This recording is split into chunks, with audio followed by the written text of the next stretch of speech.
Imagine a student sitting with a worksheet in front of them, and they haven't even begun. All the other kids are almost finished. And the teacher may think that they're not paying attention or just trying to be difficult, but the truth may be that that child is dealing with something at home that no child should have to carry alone. This issue matters because students are just test scores or grades or attendance records. They're children. And they're carrying stress, fear, family problems, and pressures that many adults don't even ever see. When their mental health is ignored, their learning, relationships, and future can all be affected. Mental health is not separate from education because students cannot fully learn when they're struggling just to get through the day. As someone studying elementary education, I care deeply about what students need to feel safe, supported, and ready to learn. That's why I chose this topic.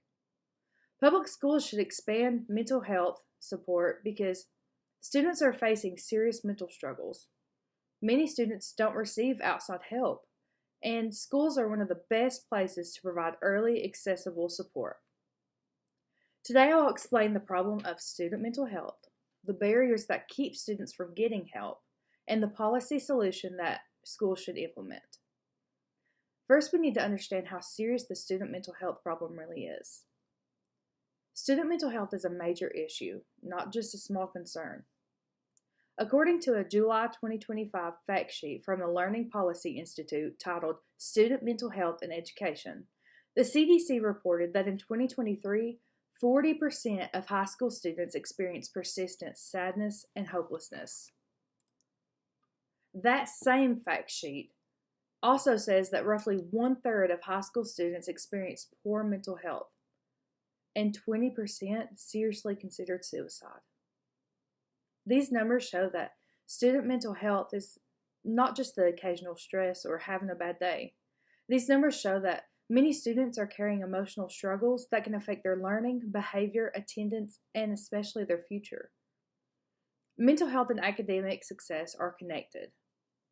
The Learning Policy Institute explains that when students feel welcomed and connected to their school community, they have better mental health, academic outcomes, and overall behavior.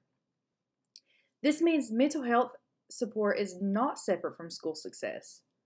This also connects to Maslow's hierarchy of needs, which explains that people need basic things like safety, belonging, and emotional security before they can fully reach higher goals. In a school setting, that means students can expect to do their best academically when they don't feel safe, supported, or emotionally okay. A student who is anxious, depressed, hungry, or afraid isn't starting from the same place as a student who has their basic needs met. This is why mental health support should not be seen as an extra. It's part of helping students become ready to learn. Now that we understand the problem, we also need to look at why so many students don't get the help that they need. Outside mental health care is not always easy for students and their families to get. Maybe they don't have insurance or they can't afford it, or maybe they don't even have a car to get to appointments. Some students may even avoid asking for help overall because of stigma and embarrassment. According to Mary Catherine Brueck in a 2016 article from the AMA Journal of Ethics, up to 1 in 5 children experience a mental health disorder. It goes on to explain that many of those kids do not receive the help they need. This is important because untreated mental health struggles can grow and even worsen over time. Some schools are already trying to help, but most of those schools are understaffed and under-resourced. The Learning Policy Institute reports that American School Counselor Association recommends a ratio of 250 students for every 1 counselor.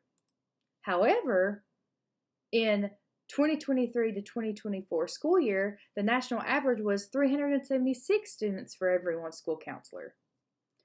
The Learning Policy Institute also reports that the recommended ratio for school psychologists is 500 students to 1 psychologist, but the national average was 1,065 students for every 1 psychologist. These numbers show that even when schools want to help, they may not have enough trained professionals to do so.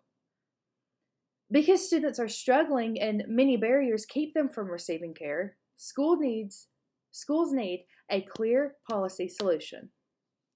Public schools should expand school-based mental health support through trained professionals, early intervention, mental health education, and community partnerships. Schools should work toward hiring more counselors, school psychologists, social workers, and mental health providers.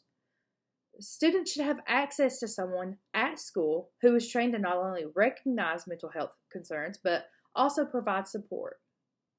Schools should use early intervention instead of waiting until it turns into a crisis. The U.S. Department of Education's 2021 report, Supporting Child and Student Social, Emotional, Behavior, and Mental Health Needs, states that youth are 6 times more likely to complete mental health treatment in schools than in community settings. When support is available at school, students don't have to overcome all of those outside barriers. Schools should include mental health education and reduce the stigma around it. Students need to learn that mental health is part of overall health. It's just as important as anything else. Schools should teach students healthy coping skills, emotional regulation, how to ask for help, and how to help everyone else. Schools should partner with community mental health organizations. They don't have to do it alone.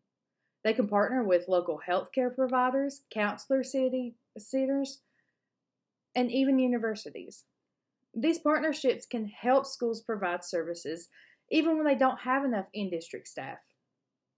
When schools implement these programs, they should do so carefully and not just add them in name only.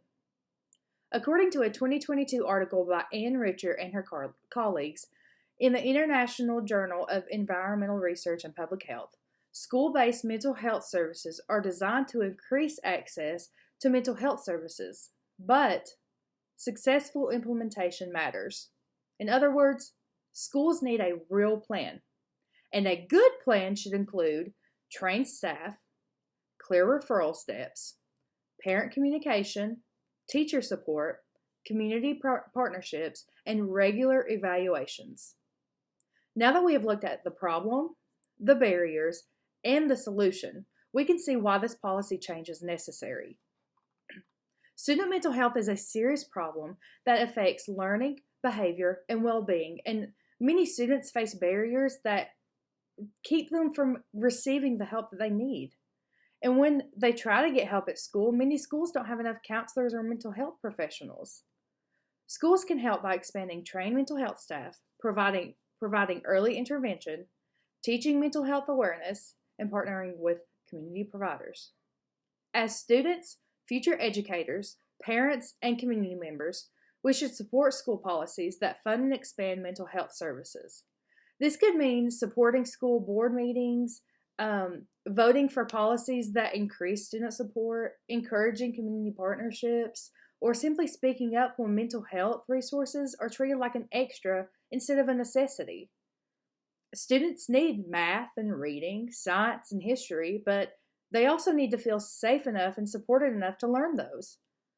If we want students to succeed in the classroom, we must first care about what they have to carry outside of the classroom.